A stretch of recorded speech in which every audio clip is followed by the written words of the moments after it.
This is the Heather Petero Show, where conversation meets calling. Well, welcome to the Heather Petero Show, where conversation meets calling. I am very excited today and also slightly concerned that my studio may not be large enough for this guest talent.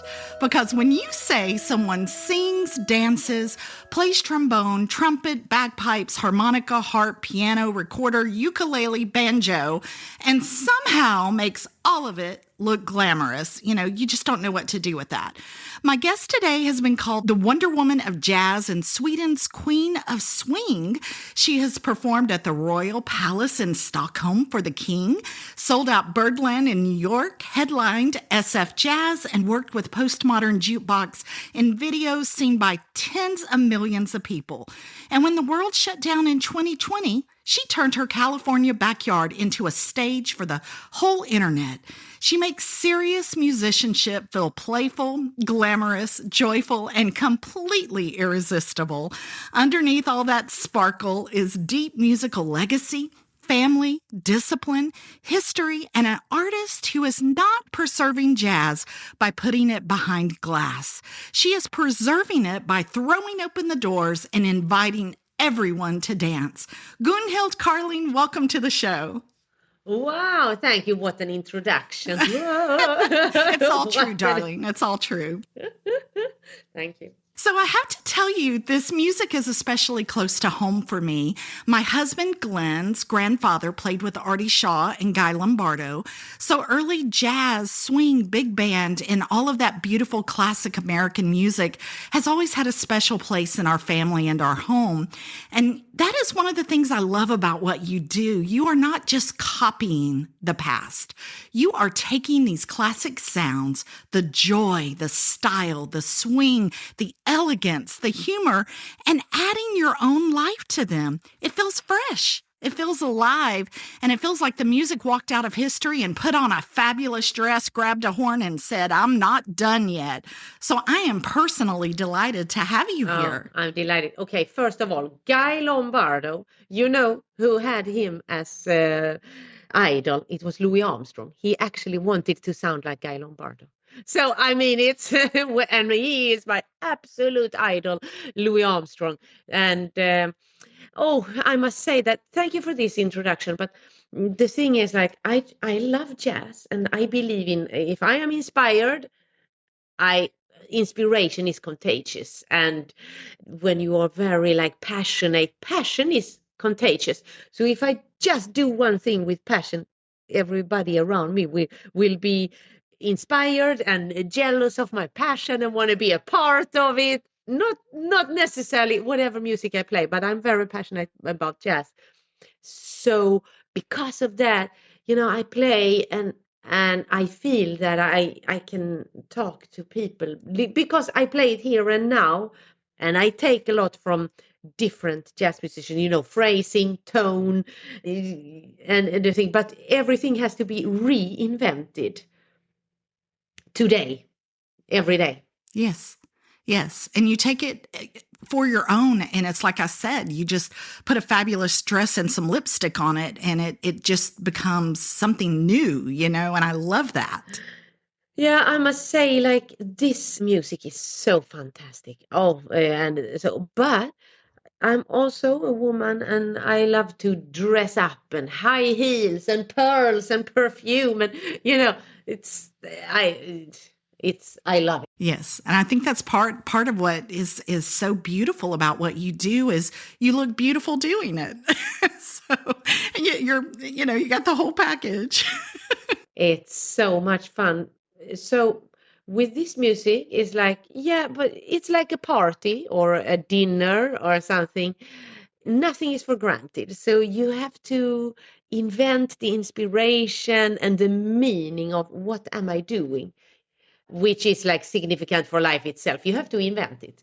You every day you do something. Every concert is different because why am I here? Why am I in San Francisco? Okay, so I think I use a lot of time thinking about how shall I make the audience feel? Because I play some New Orleans jazz, but I just say, okay, hey, I'm from Sweden. I'm playing Swedish New Orleans jazz here in San Francisco on this special, so I explain for people that it's a little originals, and then I take a lot of inspiration from New Orleans. I play trumpet, Armstrong, Big Spider, but yeah, you know the whole thing. And then I start to play, and then they feel very, oh, this is so normal. Yeah, why not? Swedish New Orleans just in San Francisco. It's perfect normal.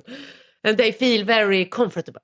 Well, I interviewed my mentor coach. She's from a famous legacy family here in America, and she's has a master's in fine arts, and she teaches a lot. And when I interviewed her, she said something that I thought was so wonderful. She said, as musicians, we are in the happiness business. Absolutely. 100%. And I thought that was so good, because it reminds us that it's not about us at that point. It's about the audience. I'm going to steal it.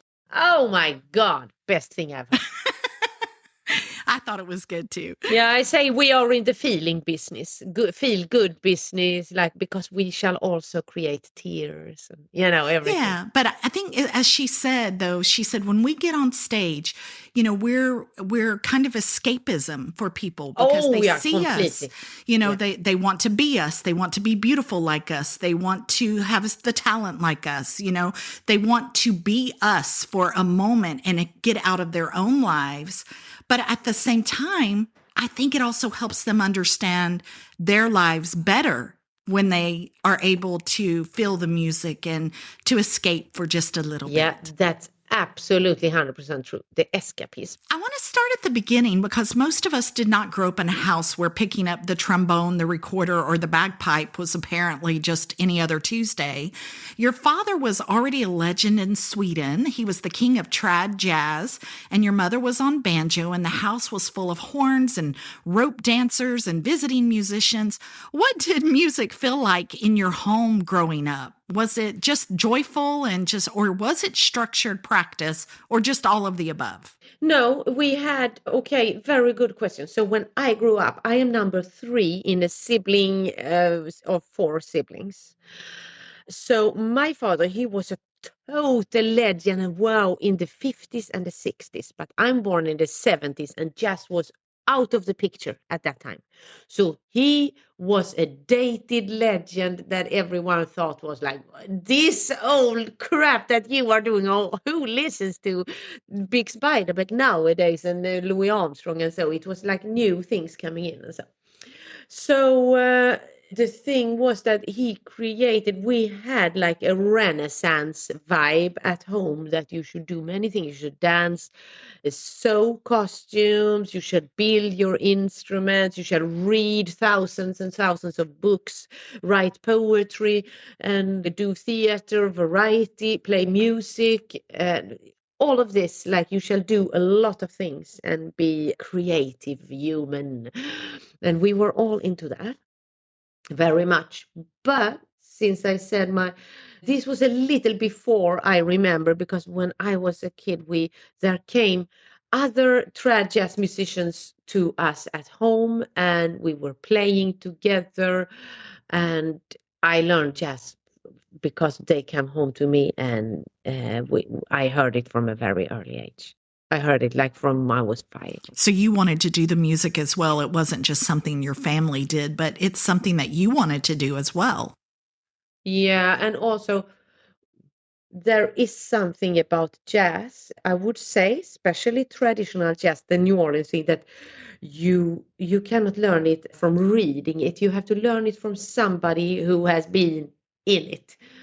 So it is very common that you have this friendly band situation, and everyone is welcome, because you have to learn it by ear.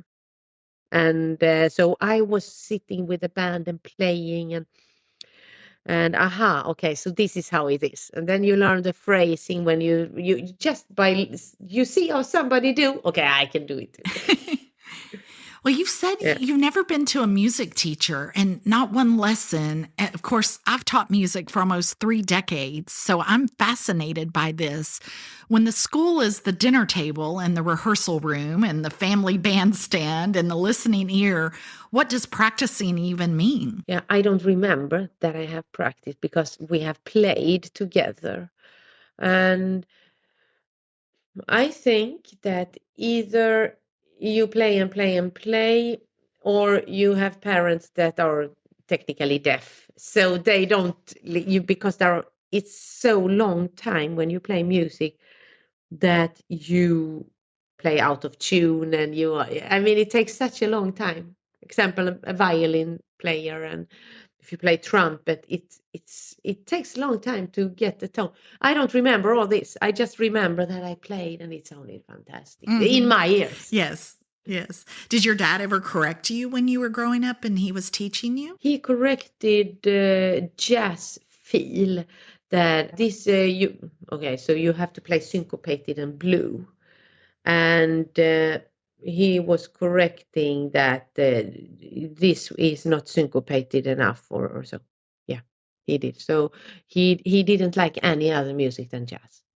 Well, I grew up in a musical family. My mother was opera trained, and so she exposed us to all kinds of music growing up. And we sang constantly and played the piano, and we just enjoyed the music as a family. And I know that I carry my mom with me every time I open my mouth, or every time that I sing for someone, or every time that I'm able to speak to someone and speak encouragement into their life too. I also think that's my mom speaking, because that's how she raised me. And I think we are products of our parents. We do find our own way, but my parents have passed as well. And it's like it's like every day I miss them. You're right. We move through the grief, but I love what my mother left me and gave me. The best thing she ever did was put braces on my teeth and give me piano lessons. It's a beautiful thing, right? And so we carry that. And I can't imagine growing, as you grew up in this wonderful musical family, and everything that you learned from your dad and your mom. And yeah, I would actually say I learned it from my older brother because he was 6 years older. So my father, he was correcting if he heard that I played like corny, or what you say, like not jazzy and swinging enough, like so, that like it shall always push the rhythm forward and like swing. But most of the theory and music I have learned from my older siblings. oh, that's wonderful. Yeah, so I felt a big distance to my father because he was the genius. So I mean, my childhood, we didn't talk. He was like the genius, and then when I was grown up, we talked, and then because we found each other because I was interested in writing poetry, because when I was very small, he said, you shall be composer and poet. That was what all of us siblings had. And you could be a songwriter, that was okay, but symphonies and big music, you should write symphonies. Right. And you shall write poets. And I was thinking when I heard that when I was small, will never happen. Everything I think about is like going to parties, having fun. Yes. And then suddenly I felt like composing. So I am actually educated in composing music. Oh, that's wonderful. That's amazing. Well, one of the things I love about your work is that people may first be amazed by the sheer number of instruments, but then they stay because there is a real musicianship, real style, and real emotional language underneath it. Of all the instruments you play, which one feels most like your speaking voice? The one that sounds like you when you're not thinking. Trombone and recorder. Okay. Because for trumpet, it was like my desire to capture the tone of Louis Armstrong. So that was what I wanted on trumpet, because that was the sound of God, like something like that. That's amazing. You talked about the trombone having a wildness and a freedom that the trumpet does not have in quite the same way. What does the trombone let you say that nothing else does? Trumpet was invented in the Roman time, so it's 2,000 years old, and it's even older, but like the structure that we have here is like 2,000 years old on Syracuse in Sicily. And so the trumpet speaks history, and it speaks like empires. This the trombone though is invented in the Renaissance era, and that's a completely different. Now people have broken up from hard Christianity, and they start to believe in the old gods. You know, the Greeks that had many gods, and they are believing in. It's not so strict anymore. It's like love has become a thing that people believe in itself, and it's a new era. It's the era of science and the freedom, and also this is the time when they discover Europe discover there is other parts of the world than just Europe. So they come to America and so the trombone is a completely different. It's not talking empires here and wars and like it's like a totally different vibe. There is a thinking in the trombone. There you have like all the planets, and you see suddenly you look out in space, and yeah, the trombone is another soul. That's amazing. A lot of work. Long story short, Yes, the trombone is another instrument. It's wild and crazy. Yeah, I love that. Yeah. I love that you probably could say that each of the instruments you play has its own voice, and the way that you express yourself through each instrument is different. Yeah, let's say the recorder is older than the Homo sapiens. It's like the Neanderthals had recorders, and I don't know how long we can track it back, but 40, 50,000 years. And so when I play the voice of the human race. It's like the humanity is like it's something that is so old. It's not as old as voice, but it's very old instrument. And you think like you just take wind and air and blow through wood, and there are some holes, and you can change it. It's very old. Yeah. It's like you talk back 60,000 years in time. Well, and I don't know if in Sweden, but here in America, we start usually elementary students out on the recorder. And because it's such, it's an easy instrument to get started with, and it's something that's inexpensive that lots of children can have them at one time. And I love that. A lot of parents tell me, because when I was teaching classroom music, they said, "Oh, I hate the recorder. I hate hearing my child practice the recorder." But of course, they're beginning. They're learning to move their fingers and blow the air and create tone. And it's a great introductory instrument. And I think more teachers do need to talk about how old it is and the beauty of it. And it's not just some little plastic thing that we give to children. No, but that is something that we adults must think of, that we must be deaf and have an enormous patience, because my kids play, and because I came up, I'm now, when they were small, I'm 35, 40. I had everything. I had two fantastic kids, and now they're starting to play music, and it sounds terrible. Okay. You cannot one single time show that you are annoyed or anything. You have to. Okay, so they are slamming on the drums, and they're blaring, and it's like a noise, and you have headache constantly, and it's like so fantastic training of your nerve system and everything about. It's so good to not one single time say, "Hey, can you tune down there?" And you have to let it be, because if you will never have a fantastic musician if you cannot go through the pain of someone playing super fast and out of tune. And yeah. Yeah, it's So very true. Very true. Well, jazz can sometimes be presented as very serious and very intellectual, very only the people in the back with the tiny notebooks get it. But you make jazz feel so accessible without watering it down. How do you invite people in, especially the modern era? Our focus is so short now because of all the computers and the tablets. And we go to the symphony, and like we just heard a symphony piece, and it was an hour long. And I could tell people behind me were getting very anxious and very busy because, our focus is not what it used to be.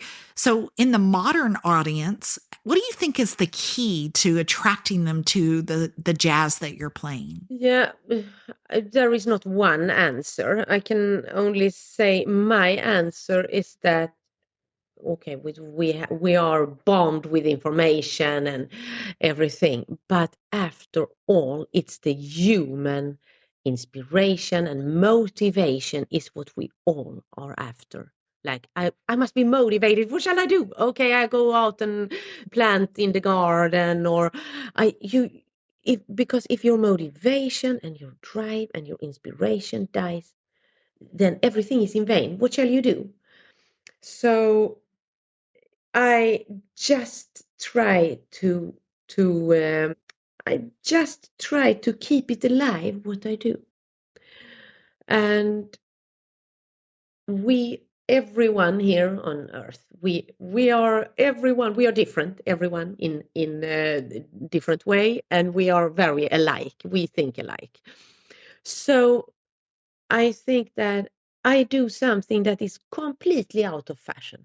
And I just explain, yeah, I do this. And now you do this and you do this. And now let's play together. Yes. And it's a given that music is a universal language. It is. So, and also we see a lot of social media and so, but there behind everything there is that everything is driven by that we have a yearning and we have a desire and we believe in wonderful music and we believe in love and all these things. So yes. It's even however we express it, that is behind everything. Yeah, well, and I imagine the vaudevillian things that you do in your act, also the visual kind of keeps people's attention span better as well, even if they're not familiar with the jazz world. All the things that you do, the dancing, the tapping, all of the fun things, the 3 trumpets thing that you do is just amazing. So it captures their attention, I think, right? Yeah.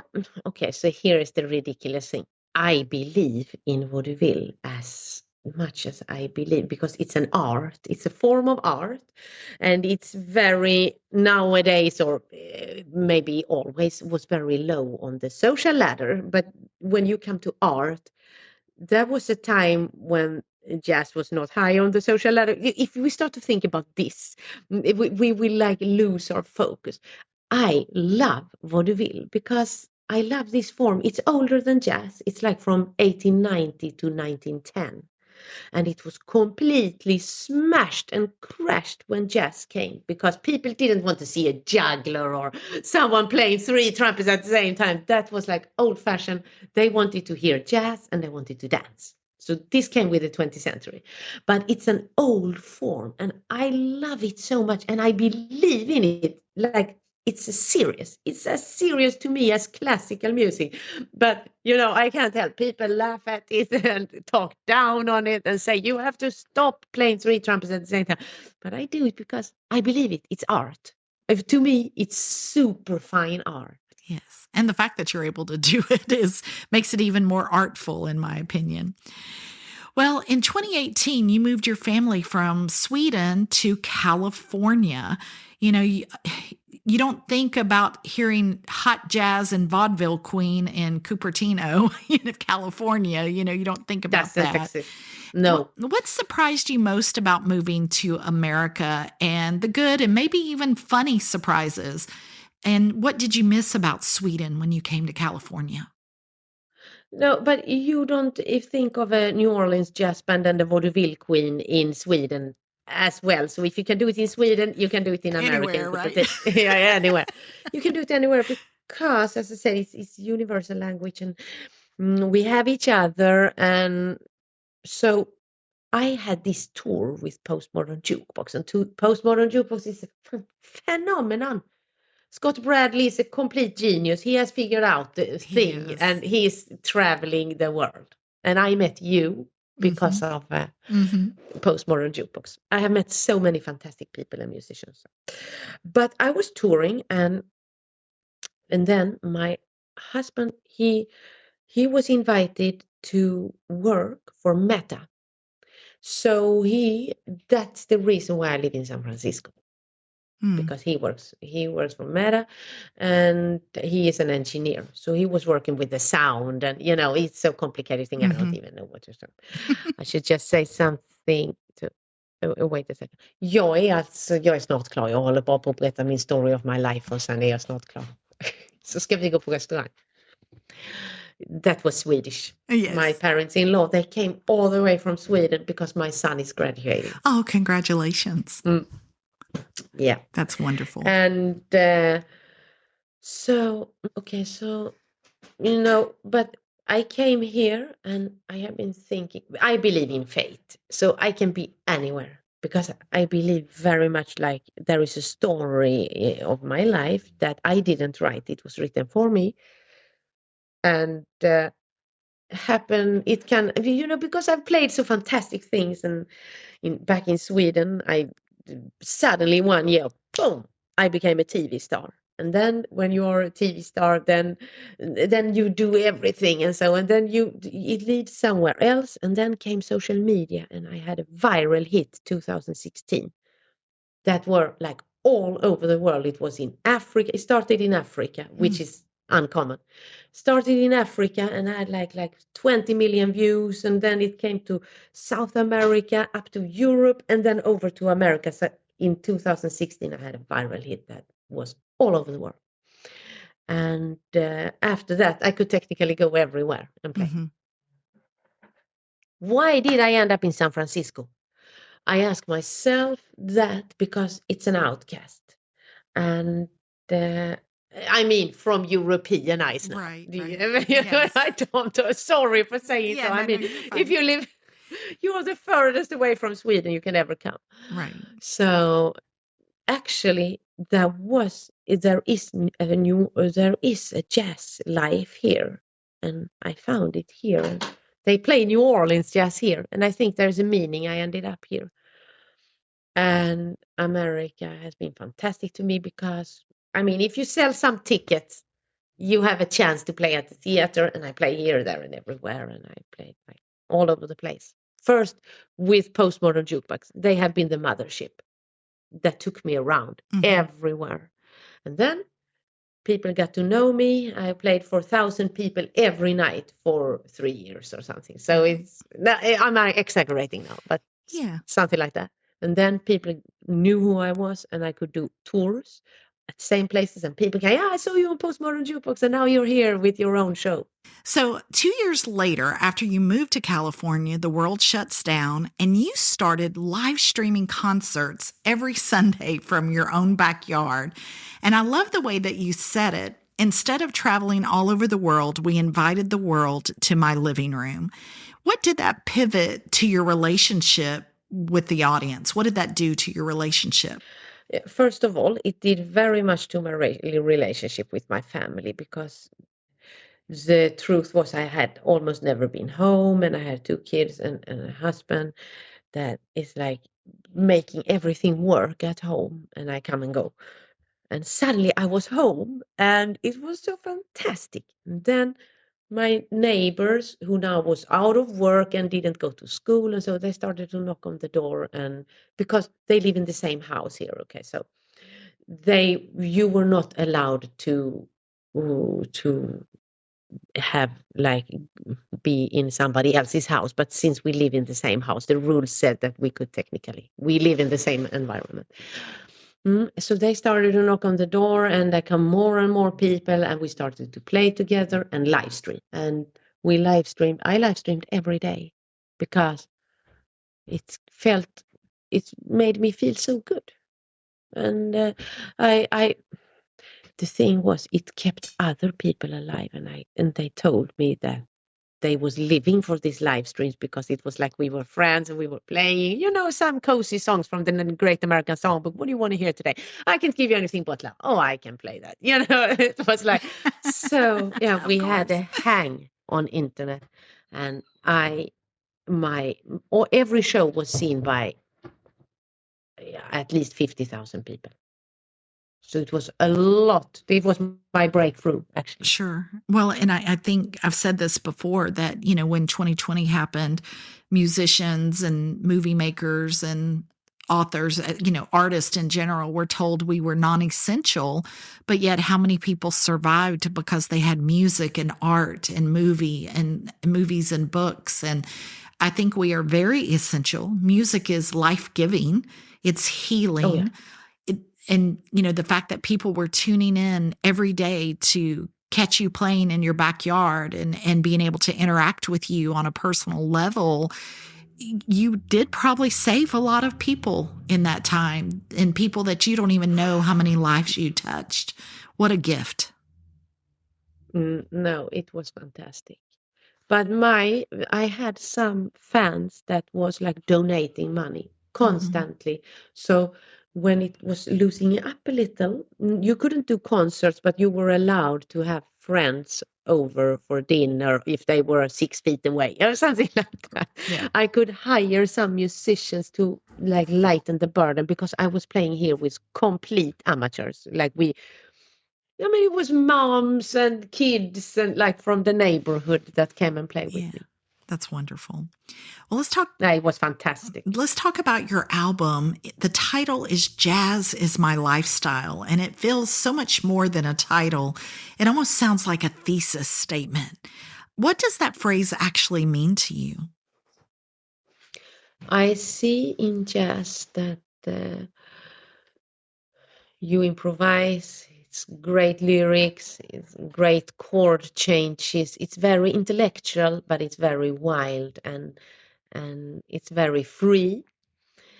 And it's also an era of aesthetics, like the costumes, the clothes, the cars, and this also special way of architecture that came with the 1920s and died with the 20 years later, it was gone. This whole Art Deco era and jazz and everything. It came with the 78 records. It came with black and white movie. It's a whole aesthetic. And this also this unbelievable, like old, the masters, like imagine Fats Waller. If he had lived 100 years earlier, we would never know how he sounded, but they were there with a microphone and recorded him. And all this, yeah. So there's 11 originals on your record, 13 horns, the Prague strings, your daughter on trombone, your son on drums, your husband on banjo. I mean, it's basically a family record, a big band record, and a chamber record all at once. What did this album get to say that your earlier records didn't? No, but, first we lived here on a visa, so we had to leave.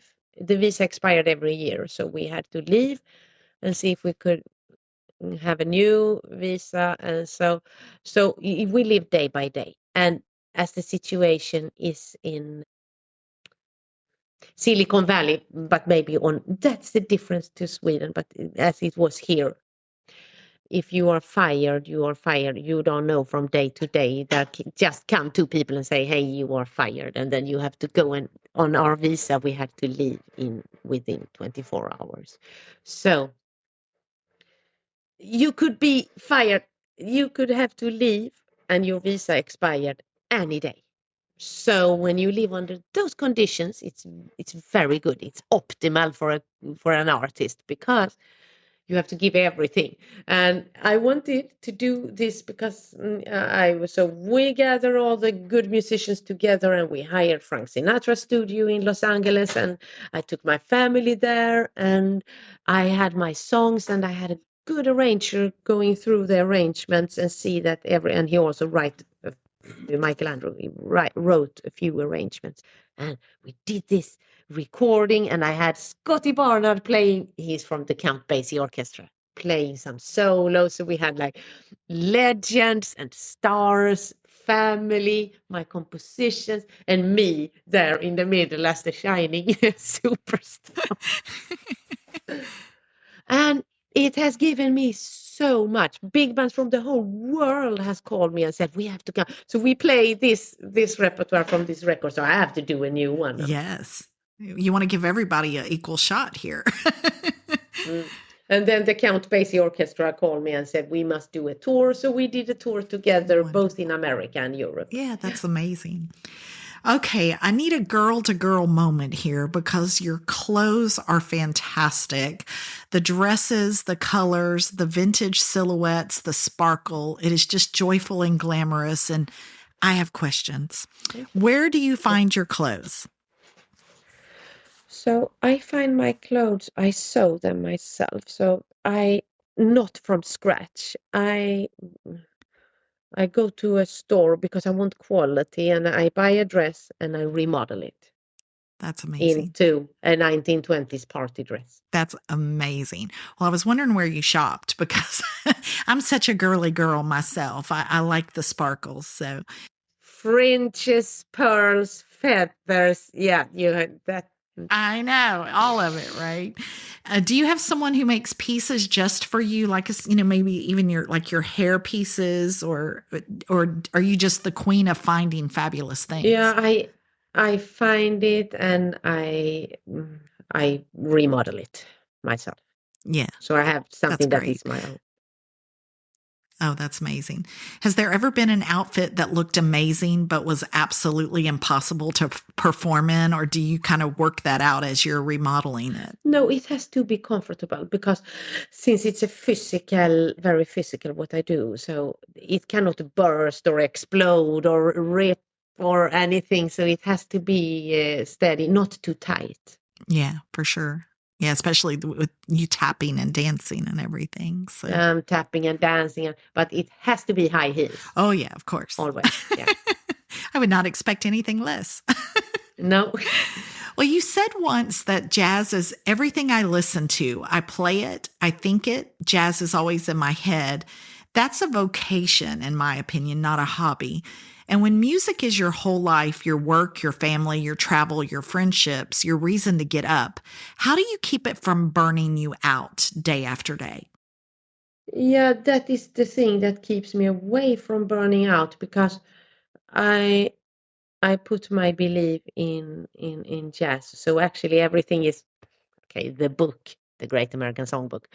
I mean extended, because when we talk about the Great American Songbook, we mean Gershwin and Berlin and all these fantastic songwriters. But I also mean Fats Waller, Lil Hardin, and the Creole book, the New Orleans songs, and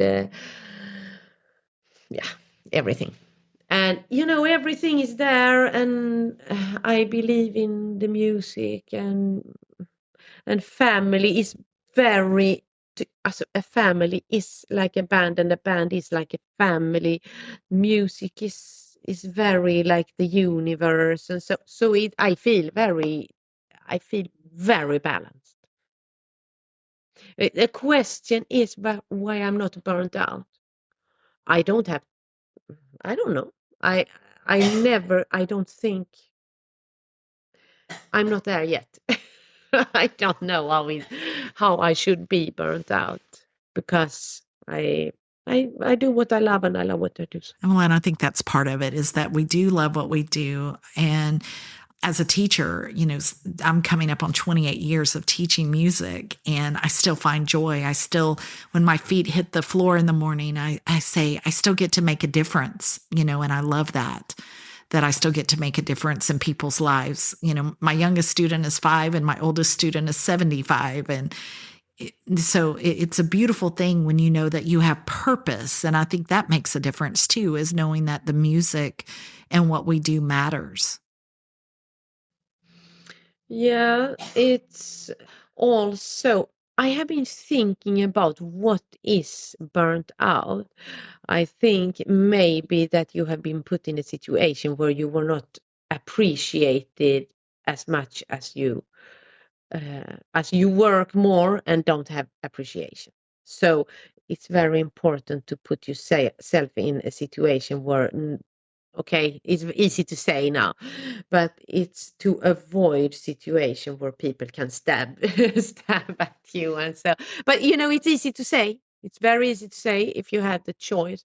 And to, if I have an obstacle, you know, if I have like a problem, something like punching me down, I have Billie Holiday and I have Big Spiderback, and you know, and they went through life. They invented this music for me and for all of us, and they went through so much of people stabbing and punching them and kicking them, and I mean mentally now, maybe also in real life, but and they did all this hard life for me to give me a good life. So I should just have joy and I shall revere them, Billie Holiday, for example, or whoever it is, because she took so many hits for me, and I just sit here and love the music, and I play it sometimes, and I, you know. I think there was a cost, wasn't there? Especially in the early days. There, oh yeah, to it. Yeah, they invented this. And when you are an inventor, everyone screams, yeah, you are popular. And then 2 years later, everyone, oh, this old thing, with you are unmodern, you are not in fashion anymore, and you are like booed and laughed out, and you are not welcome to the parties because you invented one thing that everybody loves, and that was 2 years ago. So nah, you know, so that's the thing, they have invented it, so we can come after and just take the good thing of the inventions. Well, there is something too about recreating ourselves, especially as we get older, because you and I are about the same age. And I think that we are consistently having to recreate ourselves as artists, as parents, because our kids are getting older and we're not having to be the mama like when they were young. Now we have to let go a little more because they're getting older, and they're, you know, our life is constantly in transition and creating and recreating. And, you know, especially as women in the industry as well, I think that adds a whole other layer to it. Don't you think? It's very important to have women present in show business, and we think it's for granted, but you know that we have female singers, but it's like it's not. It's a little hard for women, okay, because often the band plays in another key. And when there comes a female singer, they have to change key and they have to rethink. So it's a lot of, already there starts a problem that we shall play together and we have these female singers. So we have to change key, everybody, because it's like comfortable to play in one certain range. Yada, yada. And then it comes to, so for me, it's very important. I used to have my mom with me she plays banjo and she's 80, because it's very important that you have like old women on stage, because people love that.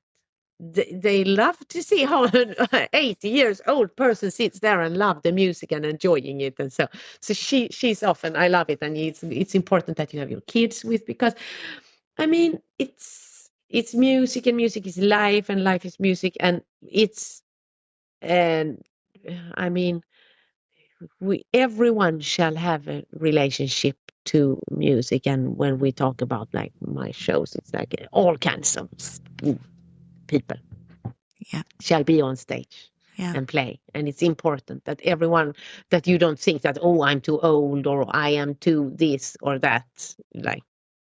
There's always room at the table, and there's room on the stage for everyone. Yes. I love Yes. that. Yeah, that's great. Well, every show that we do something, Gunhild, we call it quick fire. So these are short answers. It's a very fun section of our show. So no pressure. You only play half the instruments on earth, so this should be easy. So you do quick answers, okay? Yes. All right. I love it. I love it. Okay. I love it. 3 trumpets at once, party trick or genuine artistic statement? Oh, genuine artistic statement. Totally. I am super serious with this. Like, it's so nerdy. Most dramatic instrument in all the instruments, most dramatic.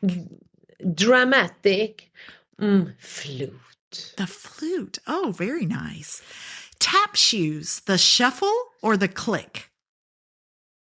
Shuffle. Most glamorous key signature? D. Glamorous. No, most mystic is D flat. Most glamorous, I would say A. Okay. One Swedish word every American should know. Kanonbra. Okay. That means cannonball good. Okay, that's awesome. All right. If Louis Armstrong walked into your rehearsal, what is the first thing you'd ask him? I would say, did you ever in your life, because now you're a ghost, obviously, did you ever understand how many people, how much you mean for so many people? I don't know. I would probably just say, what are you doing here? What are you doing here? Well, one of my heroes is Nat King Cole. He was a fantastic jazz pianist. Most people don't know that. And he had the Nat King Cole trio. But if he ever walked in the door, I have so many questions. So, Swedish meatballs or California tacos? Both. Both. Okay, awesome. A vintage fashion item that needs to come back immediately.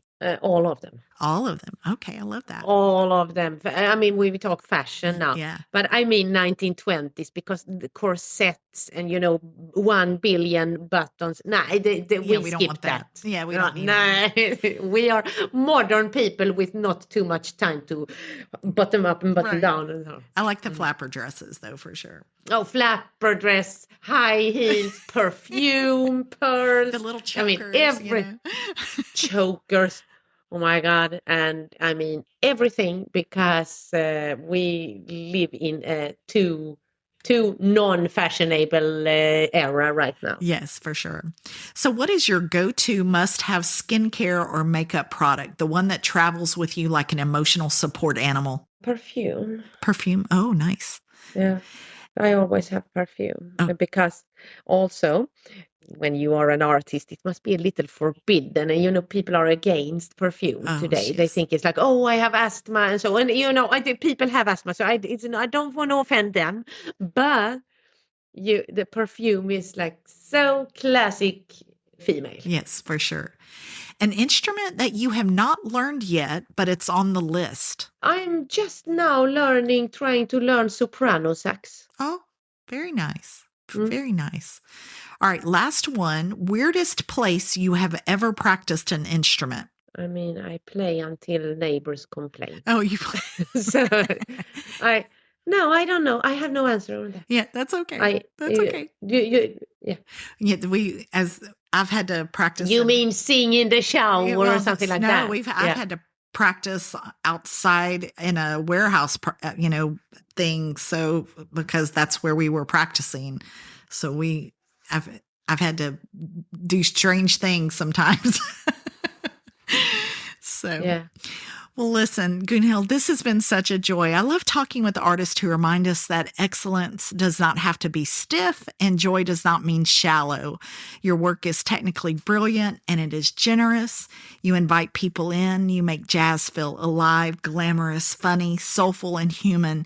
In a world that can feel heavy, there is something deeply meaningful about an artist who brings beauty and surprise everywhere she goes. So thank you for handing the next generation a stage to stand on. And I want to leave you some time to say some last words for our listeners. I am impressed of how interesting questions and tricky questions I've never thought about. That's first. Thanks for a great talking time. And I just say, do what you love and love what you do. That's good the stuff. thing in life. Yeah, that is good stuff. So can you give our listeners everywhere to find you, the new album, your socials, tour dates? Can you give us everything so that we can find you? Yeah, it's in my name because there is no one else that has my name. So it's Gunhild Carling. You can find me Instagram, Facebook, YouTube. So you just type in my name and my homepage, gunhildcarling.net. Wonderful. Well, friends, this has been the Heather Petero Show. My guest today was the one and only Gunhild Carling. Go find her music, watch the videos, and prepare yourself, because once you see her perform, I Play a Little Piano will never feel impressive again. And I say that with love and personal conviction. So this is the Heather Petero Show, where conversation meets calling. Stay creative and live on purpose. You've been listening to the Heather Petero Show, produced by Heather Petero Studios. Connect with us on Facebook or Instagram, or visit heatherpetero.com. Until next time, stay creative and live on purpose.